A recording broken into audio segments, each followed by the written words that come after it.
सनातन धर्म का ही विरोध किया है। अगर कहता है सनातनी है तो सनातनी नहीं है। धर्म के नाम पर सरकार टिकाना चाहती है, चलने वाला। नमस्कार, जोहार। आप देख रहे हैं आर्य भारत न्यूज़ 24/7। आज 3 फरवरी 2024 को कांग्रेस नेता राहुल गांधी का देवघर आगमन हुआ और मंदिर में उन्होंने पूजा अर्चना की, जहां राहुल गांधी मुर्दाबाद, राहुल गांधी जिंदाबाद, मोदी मोदी और ना जाने कितने तरह के स्लोगन्स का उनको सामना करना पड़ा। किसने क्या कहा राहुल गांधी के आगमन पर, बने रहें हमारे चैनल के साथ।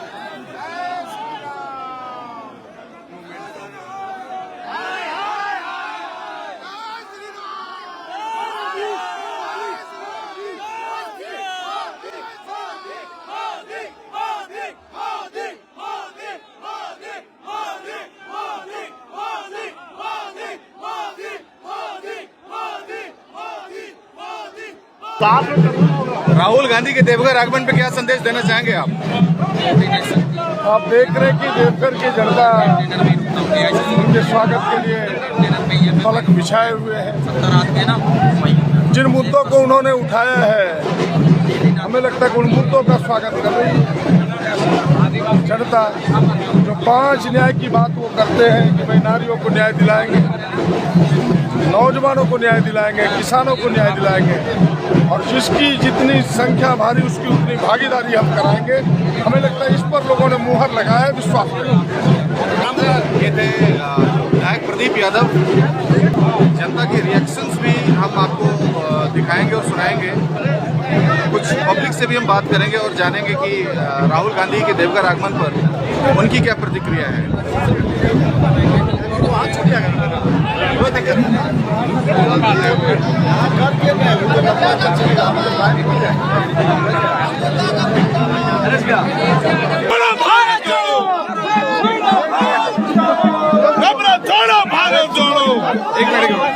क्या बोलना चाहेंगे? राहुल गांधी देवघर में है।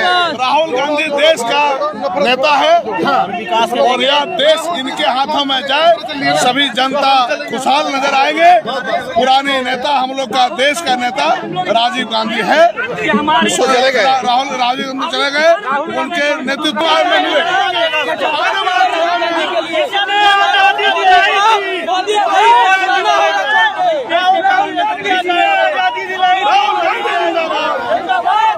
देख सकते हैं कि जनता में कितना जोश और खरोश है राहुल गांधी को लेकर। मंदिर का ताला खोलने वाला हमारा कांग्रेस का ही लीडर था।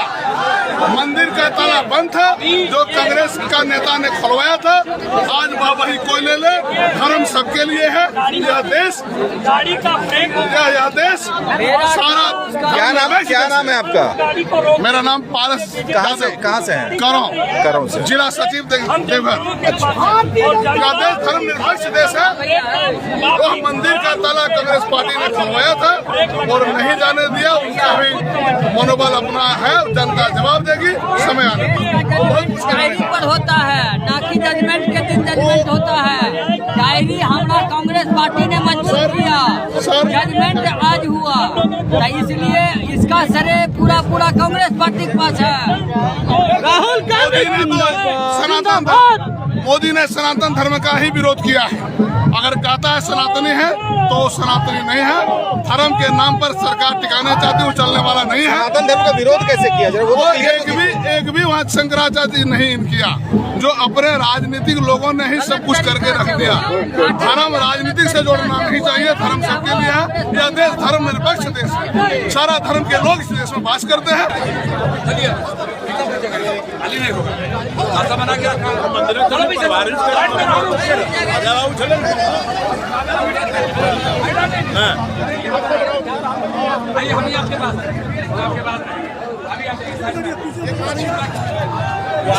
सूरज झा जी, राहुल गांधी के देवघर आगमन पर आप अपना क्या प्रतिक्रिया देना चाहेंगे? देखिए, जब इंदिरा जी यहाँ आए हुए थे देवघर में, उस समय भी ऐसा भीड़ देखे होंगे।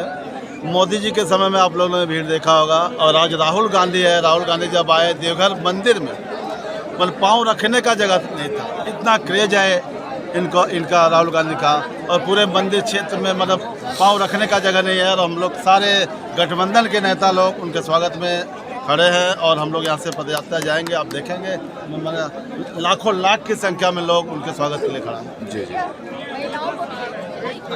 बताइए अपनी अपनी प्रतिक्रिया दीजिए आप लोग। मैं गोड्डा से आई हुई हूँ, जिला सचिव हूँ कांग्रेस कमेटी से। मेरी राहुल भैया की आने की खुशी में इतने भारतवासी लोग आए हुए हैं, इतने देश में खुशी मची हुई है कि भूल से नहीं समा जा रहे हैं।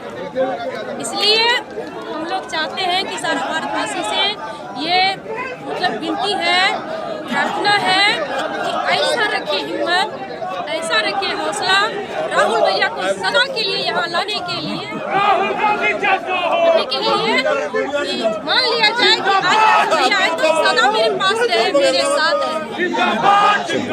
सरहद नहीं मेरी बात है, जैसे अभी इनके जुलूस में लगे हुए हैं। नहीं, आप बहुत भावुक हो रही हैं, इसीलिए मैंने बोला। चलिए ठीक है, ठीक है।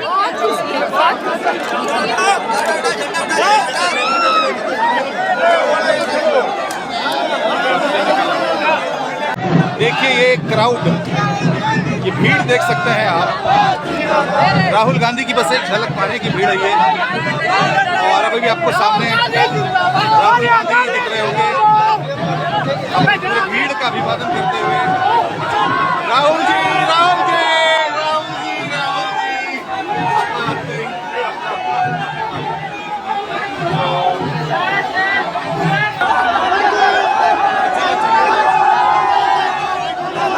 तो क्या हुआ मैं आपको बताता हूं। मैंने 2-3 आंकड़े निकाले। मैंने 2-3 आंकड़े निकाले। पहला आंकड़ा, हिंदुस्तान की सबसे बड़ी 500 कंपनियों में दलित कितने हैं, आदिवासी कितने हैं, ये बोली बात। दलित कितने? 0। आदिवासी कितने? 0। पिछड़े कितने? 0, एक भी नहीं। फिर मैंने पता लगाया, जो बजट को बांटते हैं 90 अफसर है, हिंदुस्तान की सरकार को चलाते हैं, दिल्ली में बैठते हैं। मैंने पता लगाया इसमें दलित, आदिवासी, पिछड़े कितने, पता लगा 90 में से 3 आदिवासी, 90 में से 3 पिछड़े, 3 दलित, 1 आदिवासी। तो आदिवासियों के खिलाफ, दलितों के खिलाफ, पिछड़ों के खिलाफ दबाकर इस देश में अन्याय हो रहा है। और मैंने कहा कि जैसे किसी की टांग टूटती है तो पहला काम क्या होता है? डॉक्टर के पास जाते हैं ना, पहला काम क्या होता है? आप कहते हैं भैया डॉक्टर साहब एक्सरे करा, पता लगाना क्या टूटा। सही बात। तो मैंने यही कहा है, हमारा पहले पैसा मांगता है। हमारी सरकार, देखिए हमारी सरकार की कोशिश होगी, जैसे हमने राजस्थान में किया, स्वास्थ्य हमने पूरा का पूरा फ्री कर दिया, दवाई फ्री कर दी, अस्पताल फ्री कर दिया। दिल्ली में सरकार आएगी तो हमारी ये कोशिश होगी कि आप हमें ये ना कह पाओ। मगर मैं जाति जनगणना की बात कर रहा हूँ, एकदम जरूरी है। हम जाति जनगणना की बात कर रहा हूँ। मैंने कहा कि जैसे किसी को चोट लगती है तो एक्सरे होता है, वैसे ही हिंदुस्तान का एक्सरे होना चाहिए, जाति जनगणना होनी चाहिए। दलित कितने, आदिवासी कितने, पिछड़े कितने, माइनॉरिटी कितने, जनरल कितने। वही पहला कदम है न्याय देने का। अगर हमने मालूम ही नहीं कि आदिवासी कितने, पिछड़े लोग कितने, तो न्याय की कैसे बात हो सकती है? जैसे ही मैंने जाति जनगणना की बात की, वैसे ही नरेंद्र मोदी कहते हैं देश में कोई जात नहीं है, देश में सिर्फ जो जात है, एक गरीब, एक अमीर। उससे पहले हर भाषण में नरेंद्र मोदी कहते थे मैं ओबीसी हूँ, मैं ओबीसी हूँ, मैं ओबीसी हूँ। मैंने जाति जनगणना की बात उठाई, नरेंद्र मोदी कहते हैं देश में कोई ओबीसी नहीं, कोई दलित नहीं, कोई आदिवासी नहीं, देश में सिर्फ 2 जात, एक अमीर और गरीब। अगर 2 जात है नरेंद्र मोदी जी, तो आप ओबीसी कहाँ के? आप ओबीसी कैसे बन गए? ये मैं आपके सामने रखना चाहता था।